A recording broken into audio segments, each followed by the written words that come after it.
Norway is closing the second semi-final at Eurovision 2026 with Jonas Lovv and Ya. Apparently, he's already been told by the EBU to tone down the choreography. A little bit too sexy, but are we saying yes, yes, yes to this one? Let's review Eurovision.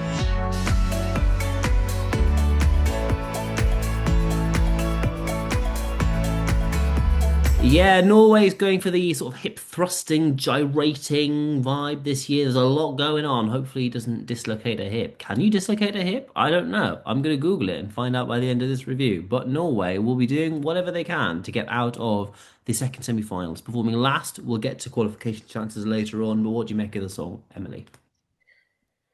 I mean, it feels very clear what this entry is trying to kind of emulate.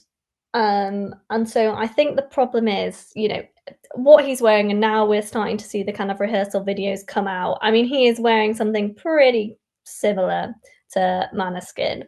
And the problem is, the song is just not Ziti Buoni. Like, it's just not. So, like, I think if it wasn't kind of coming with like the looming shadow of Maneskin over it, I probably wouldn't mind it. But the problem is the comparison is just so clearly there that it just doesn't really meet the kind of expectation that it's setting. And I don't think the song is sexy enough to to really have that kind of like gyrating hip thrusting vibe. Like I don't mind the song at all. Like if it comes on my playlist, I do listen to it. I would listen to it probably all the way through. But kind of watching the performance, I almost feel like there's a bit of a kind of like disconnect between the performance and the song. I don't know. I don't mind the song. I do quite like the song, but it's just the something about it doesn't quite work for me. But there we go. Do you think Måneskin's what they're going for? Well, I've the never thought of that. outfit. See, I think it's going Harry Styles. I can see Harry Styles wearing that. He has worn things like that on his tour. I think it's a Harry Styles-esque song, not like new album, but I think that's what it's going for. Rather, I've never thought of a Måneskin comparison ever.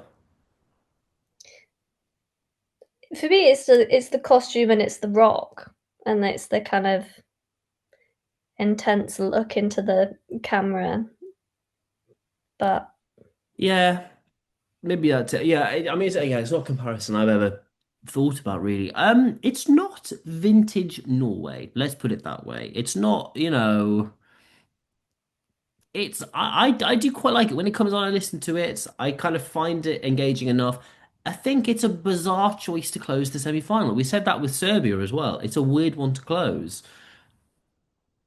It's not what I would have put there. I'm not sure it's quite the big bang that you sort of need to close a Eurovision, program. It's again, it's fine. I don't know why there are so many of these sorts of songs this year. It's just fine. It's maybe slightly better than fine because it is actually kind of catchy, and I do think he gives it some welly and he sings it pretty well generally.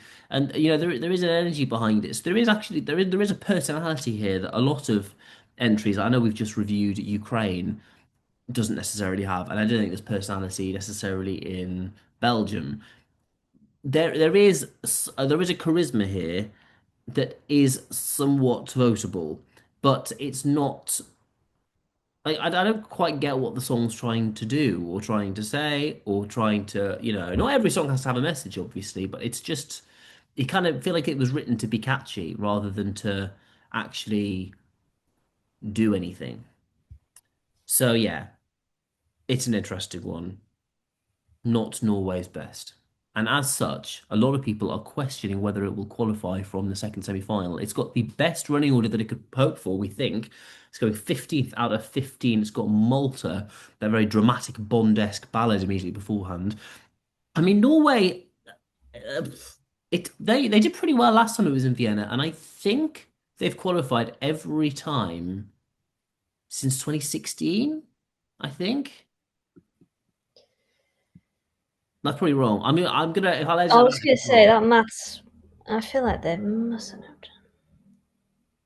I think that's right. Mm. So he has, got a lot of history to try and uphold here. Do we think he's going to do it, Emily? I kind of think probably yeah is my instinct. I feel like kind of comparing it to other the other songs in that semi-final. I mean, I probably do prefer Latvia, and I think with the kind of with there being a jury vote this time, the juries could like Latvia quite a bit. So I think it brought I'd maybe it qualifies. I'd lean towards it qualifies over it doesn't. Um, though it is interesting how like once you start getting the rehearsal performances out, how much the kind of the odds just really widen. Like at the moment, I think Norway is 10th most likely to kind of go through on like 71%. And then next is Latvia, and that's saying kind of like 46%, which is just like such a big gap. But anyway, that's not the point of this video. So yeah, I think it probably will go through. I'm going to give it a 7. Your hectic scoring versus comments Well, fiasco of it's this because video. it's like if you just like something, you're like, well, I don't have that much to say about what I like about it, but I can point out what doesn't make me score it higher. Yeah, I kind of get it. I don't. It's not that I get. Well, okay, so I'm going to give it a 6.5, which is not actually that much lower than you, but it's not. There's nothing really that I like. No, I don't like that. I don't like that, and I do. I sort of maybe I agree. We'll see. But we'll have to wait until later on this week to see if Norway qualifies. As Emily mentioned, rehearsals are now out. We are not taking rehearsals into account for our views. We are doing an even playing field. But we'll wait and see if it actually makes a difference. If the staging that the EBU has asked them to tone down will make a change in the slightest. We'll see. Anyway, only a few more episodes left. We'll see you next time.